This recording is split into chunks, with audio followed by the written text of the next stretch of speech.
ჩვენი ცხოვრება სავსეა სტრესული სიტუაციებით. შფოთვა კი ეს არის ჩვენი რეაქცია სტრესზე, რომელიც მოსალოდნელი საფრთხის ან გაურკვევლობის დროს გვეუბნება. შფოთვა ეს არის ნევრული დაძაბულობა, რომელიც შეიძლება ნორმალური საპასუხო რეაქცია იყოს, მაგრამ ზოგჯერ ქრონიკულ და ინტენსიურ ხასიათს იძენს. შფოთვით და პანიკურ შეტევებს შეიძლება ერთი და იმავე მნიშვნელობით აღიქვამენ. თუმცა სინამდვილეში ეს ერთმანეთისგან განსხვავებული ორი მდგომარეობაა. როგორ და რა სიტუაციაში ვითარდება ისინი? რატომაა აუცილებელი დიაგნოზის დროული დასმა და მკურნალობა? ფსიქიკური ჯანმრთელობის ციფრულ ინერტთან პარტნიორობით მეცგებდომი წამოდგენთ რუბრიკა, სადაც ამ თემაზე ფსიქოლოგი ელენე ქორიძე ისაუბრებს. ელენე, გამარჯობა. გამარჯობა. დიდი მადლობა, რომ ჩვენი სტუმარი ხართ. ლევან მოცახსენა წარდგენისას, რომ შფოთვი და დეპრესია ხშირად შეიძლება რაღაცნაირად აერიოს კიდეც ვიღაცას რას ნიშნავს საერთოდ დეპრესია, შფოთი და რითი განსხვავდება ისინი? დიაგნოსტიკური სახელმძღვანელოების მიხედვით, დეპრესია არის მდგომარეობა, როდესაც ადამიანს აღარ ანიჭებს სიამოვნებას ის, რაც მას აქამდე სიამოვნებას გვրიდა. მუდმივად ძალიან უჭირს ამ დროს ადამიანს ისეთი მარტივი რაღაცების გაკეთება, როგორიც არის მაგალითად ლოგინიდან დადგომა, შხაპის მიღება.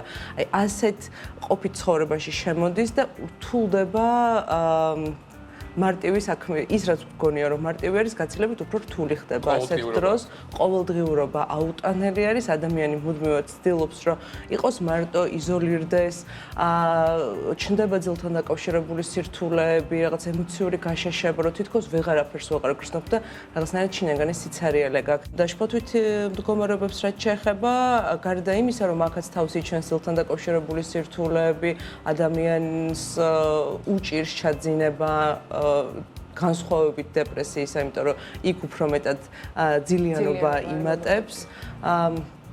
ამ დროს ადამიანს აქვს რაღაც მუდმივი შიში და ფიქრი იმასთან დაკავშირებით, რა იქნება, როგორ იქნება და მომავალთან დაკავშირებული ღელვა ძალიან ინტენსიური ხდება, ძალიან სხეულებრივად განიცდება ასევე შფოთვითი მდგომარეობები, შეიძლება აქ იყოს რაღაცა განცდა იმისა, რომ ჰაერი არ ყოფნის, გულისცემის გახშირება, ხელის გულების გაუფრენება, იმდენად სხეულებრივად განიცდება ეს ყველაფერი, რომ ხშირად ადამიანს შეიძლება განცდა ჰქონდეს, რომ ეს რაღაც ჯანმრთელობის სხვა პრობლემასთან იყოს დაკავშირებული. და თქვა დაგისვათ, ახლა ჩამოთვალეთ ეს სიმპტომები, რომელიც შეიძლება ახასიათებს შფოთვას. ასევე შეიძლება უფრო მძლავრად შევხვდეთ სხვა ტიპის დიაგნოზის დროს, ასე პანიკური შეტევის, როგორ განსხვავდება ეს ორი მდგომარეობა ერთმანეთისგან? ხო, აი შფოთვით მდგომარეობებზე როცა ვსაუბრობთ, აი რაღაცა შეიძლება ეს წარმოვიდგინოთ, რომ ეს არის რაღაც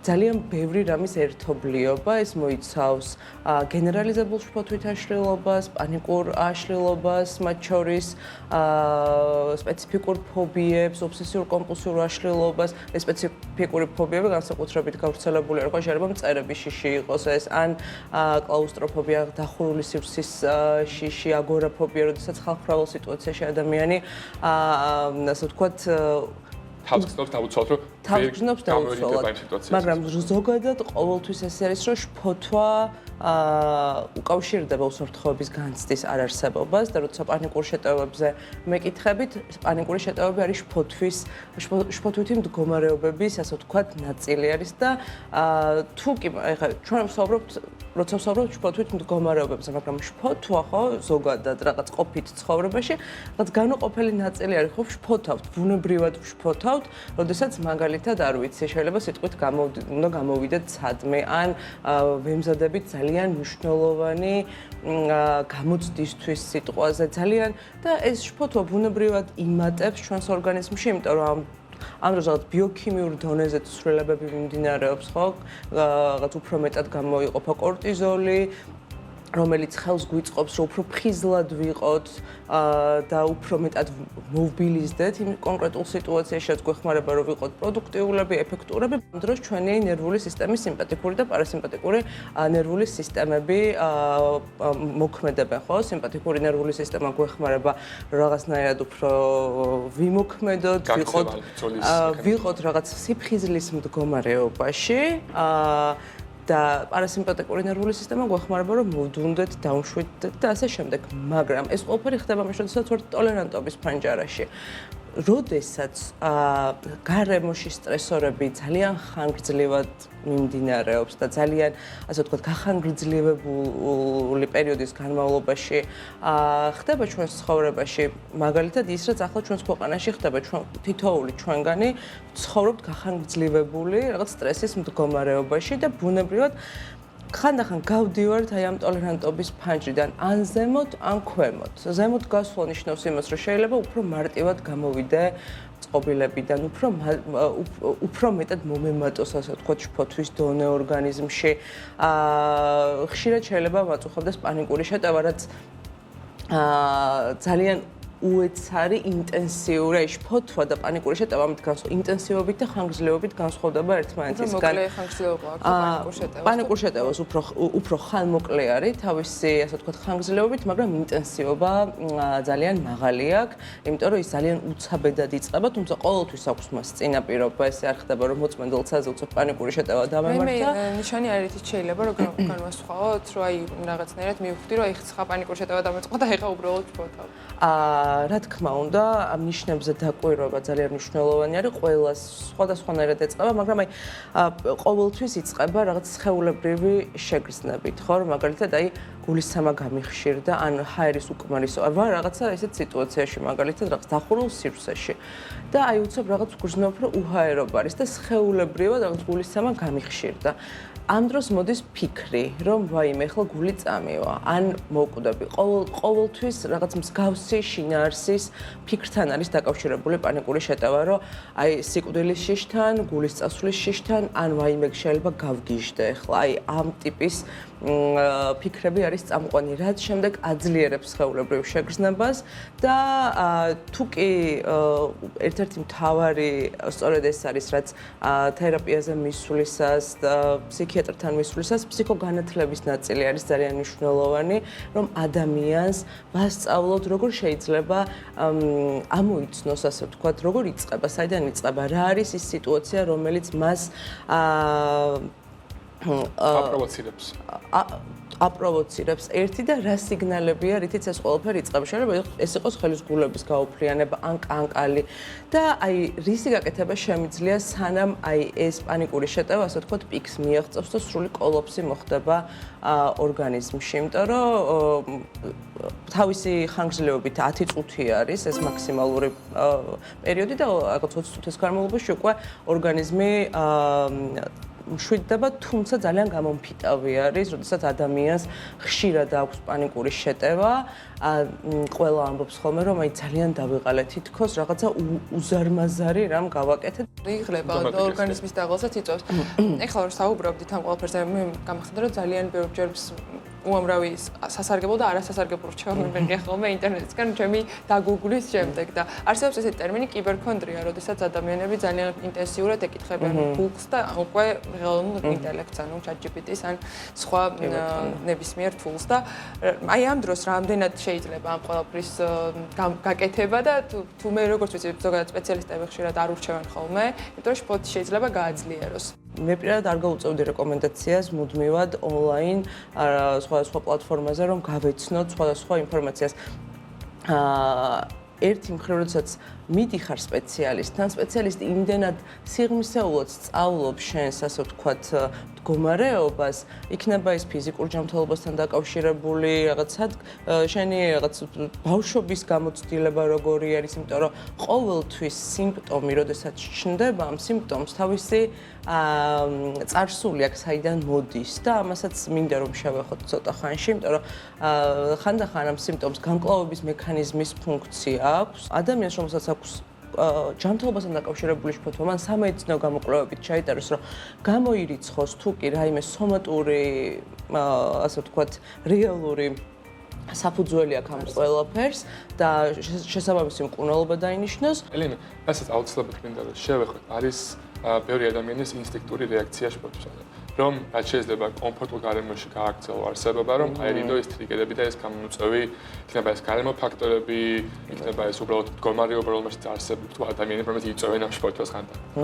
რამდენად ჯანსაღი არის შფოთვას გავამკლავდეთ თავის არიდებით გზით.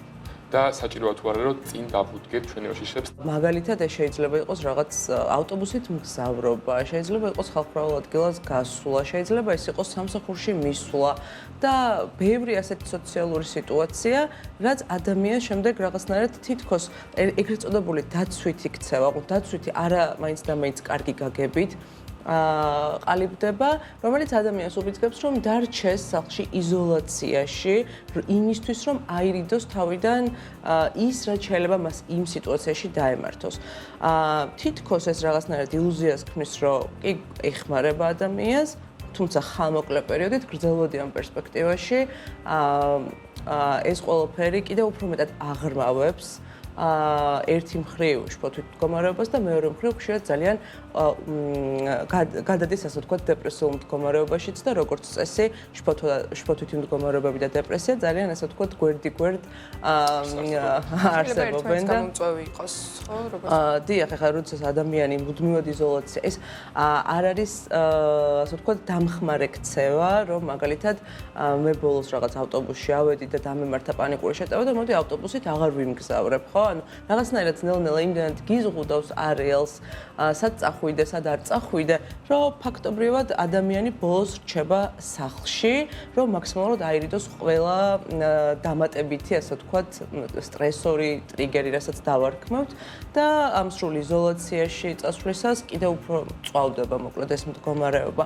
ამიტომ მნიშვნელოვანი არის რომ ჩვენ კი არ ვებრძოლოთ ამ მდგომარეობას, არამედ ვიმუშაოთ საკუთარ თავთან, ვიმუშაოთ აი ამ მდგომარეობაზე ერთი მხრივ სპეციალისტთან ვიზიტი ძალიან მნიშვნელოვანი არის. როგორ ამოვიცნო, რომ აი პანიკური შეტევა იწყება. ამას გასწავლის თერაპიაზე სწორედ აი ამას სწავლობ იმ ტექნიკებს, რაც დაგეხმარება. იქნება ეს სუნთქვითი სავარჯიშოები, იქნება ეს რაღაცა სავსეცნობიერების ეგრეთ წოდებული mindfulness-ის პრაქტიკები, მედიტაცია და როდესაც შენ აი ამის დანერგოს იწყებ ყოველდღიურ ცხოვრებაში, იმიტომ რომ ეს არ არის ერთჯერადი რამ, ხო, რომ ერთხელ გავაკეთებ მე სუნთქვით სავარჯიშოს და ყველა პრობლემას მომიხსნის. არ არის.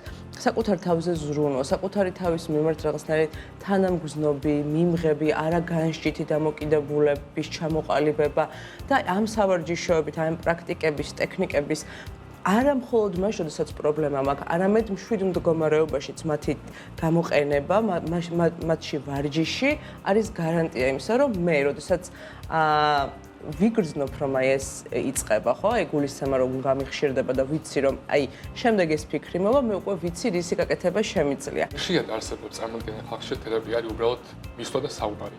საუბარი შენს ბავშვობაზე, შენს ყოველდღიურ ტრამვაზე, მაგრამ მარტო საუბარი შემიძლია მეგობართან, შემიძლია ჩემ თავთანაც მიჯდა ვისაუბრო რაღაცაზე, ანუ რატო უნდა მივიდე ამ სპეციალისტთან. მინდა უფრო მეტი ვისაუბროთ, რომ თერაპია არის საშინაო დავალება, არის ყოველდღიური ქმედებები, რომ ეს ყველაფერი მხოლოდ საუბრით არ შემოიფარგლება. დიახ, თავისთავად ცხადია, არ შემოიფარგლება მხოლოდ საუბრით, იმიტომ რომ და გააჩნია ახლა მიმართულებასაც თერაპევტი რა მიდგომით და რა მეთოდებით მუშაობს. ბავშვობაში როგორი მიჯაჭვულობა ჩამომიყალიბდა ჩემს, ასე ვთქვათ, მსრუნველ პირებთან, როგორ გარემოში გავიზარდა. აი ადრე მაგალითად საკმაოდ გავრცელებული იყო მიდგომა, რომ აი ბავშვი რომ ტირის, არ მიაქციო ყურადღება, იტირებს და გაჩერდება. და სინამდვილეში რა ჭირდება ამ დროს ბავშვს? ბავშვს ჭირდება ამ დროს უსაფრთხოების განცდა და კავშირის დაბრუნება მისთვის, ასე ვთქვათ, ზრუნველ პირთან, ხო? და როდესაც ეს არ ხდება, რა თქმა უნდა, ზრდასრულობას ზრდასრულ ასაკში ეს თავის შედეგებს მოიტანს, ხო?